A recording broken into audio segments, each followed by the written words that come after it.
Since everybody's always asking in the comments, where's the vent? It's right there. I shot a little video of it as I was pulling it into the shed. And in the last video, you guys maybe caught a little blip there at the end that says, where did I go? Well, actually, I went to look at this toolbar and this dry cart. I did buy the thing and got it for very, very cheap. And we have been putting in hydrants on at our place. We currently have a 2510 C toolbar, which you're going to see right here in this video behind the 8400. Now we'll be combining the two toolbars, and we'll sell off the extra toolbar, and all said and done, I will have a 12 knife dual placement machine that's variable rate, so I can vary the rate on the N, the P, and the K all on the go. And it'll be a pull behind cart with stainless steel meters, and I'll have more on this coming up in some upcoming videos, so stay tuned for those. All the 2510 toolbars are all the same, so you can configure them however you need to. And we are running a little bit of anhydrous on ground that doesn't call for any P or K for till he's up to par. Maybe a little bit of lime needed in some of those spots, but you can't do that with a dual place machine anyway. That requires a dry spreader cart. And we're just doing a few acres trying to get some of the kinks out of this toolbar, because this is probably the toolbar that will end up getting the cart on it. I want to combine them all and make one big unit, so you guys will just have to stay tuned. But in the end, we'll have a very, very nice rig. And not for a lot of money either. So I think I did pretty good on what I got. And here goes the political hour. Within a year and a half, I would say you'll be in the best position that you've been in 15 years as farmers, and you deserve it. You deserve it. Last year...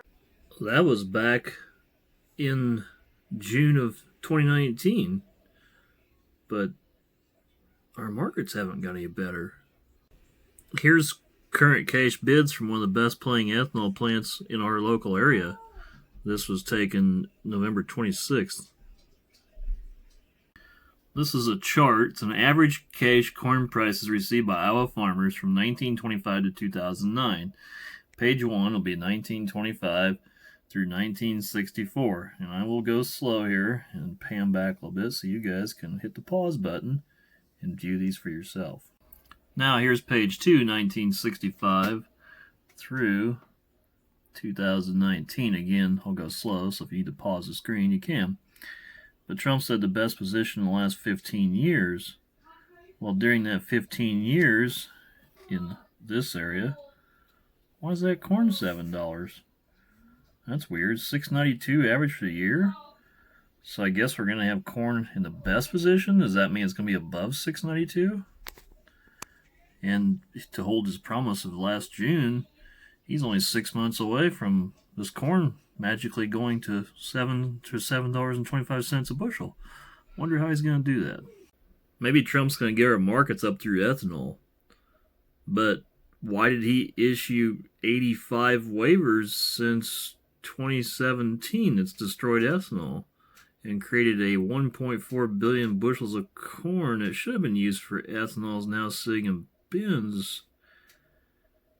So Poet was calling us looking for corn this year because they didn't have any, but the price wasn't above $4.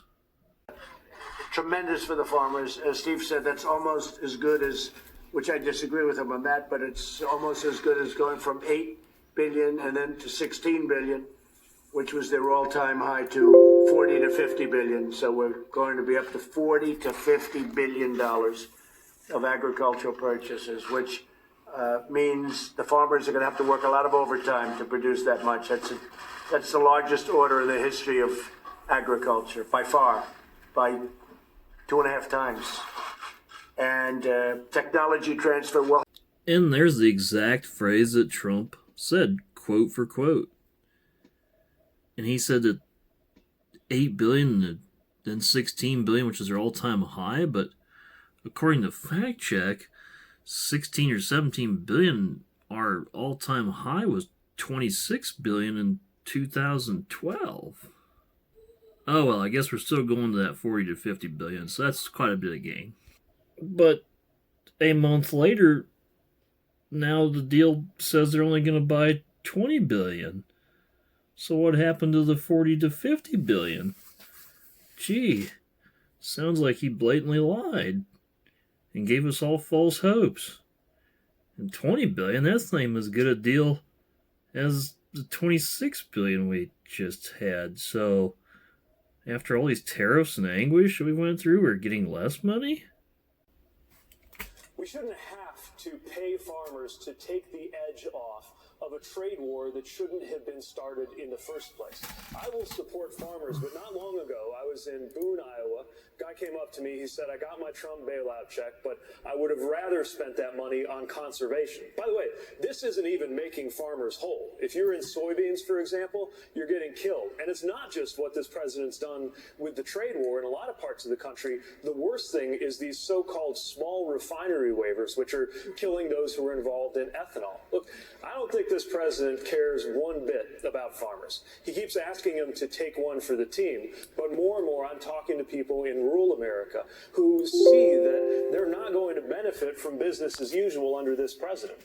I believe that so many of the solutions lie with American farmers, but we have to stand up for them, not just with direct subsidies and support, but with making sure we do something about the consolidation, the monopolies that leave farmers with fewer places to purchase supplies from and fewer places to sell their product to. And American farming should be one of the key pillars of how we combat climate change. I believe that the quest for the carbon negative farm could be as big a symbol of dealing with climate change as the electric car in this country. And it's an important part of how we make sure that we get a message out around dealing with climate change that recruits everybody to be part of the solution, including conservative communities where a lot of people have been made to feel that admitting climate science would mean acknowledging they're part of the problem. I'm sorry to interrupt, but I need you to answer the question. Would you continue those subsidies or not? Yes, but we won't need them because we're going to fix the trade war. Thank you, sir. Well, Pete, you queer SOB, I agree with everything you said in that, but the only problem is you didn't really answer how to make solutions with it. And yes, by the way, you're seeing me on the drive down to look at that toolbar you saw earlier in the video. And like most farmers, I'm looking to maximize my yields and maximize my potential for next year. And that's a lot of the problem that goes on is we have to have the maximum that we can get, so we basically overproduce and we're our own worst enemies. But when we're all in competition with each other and we're all trying to strive to survive, that's what we do. And I was going to use these clips here of all the roads and that other clip there to actually just explain how bad the roads were in the area and do another lousy roads video. But instead I'll just use them for a background to do this voiceover. While the Democrats continue to look for reasons to impeach Trump instead of what they should be doing, which is passing the USMCA deal, which would restore the majority of our corn exports to Mexico and also help with pork. Trump, he's in there destroying ethanol. He's continuing to tell the EPA to grant more and more waivers. There's been 85 of them so far, and by the end of 2020, there's expected to be over 35 ethanol plants gone broke. It just becomes more and more evident that none of the politicians that are in office right now are for the farmers. And now that they've opened up this bag of worms with China, they're going to have to complete it. I personally feel like the best way at this point would almost be to ban the imports from China.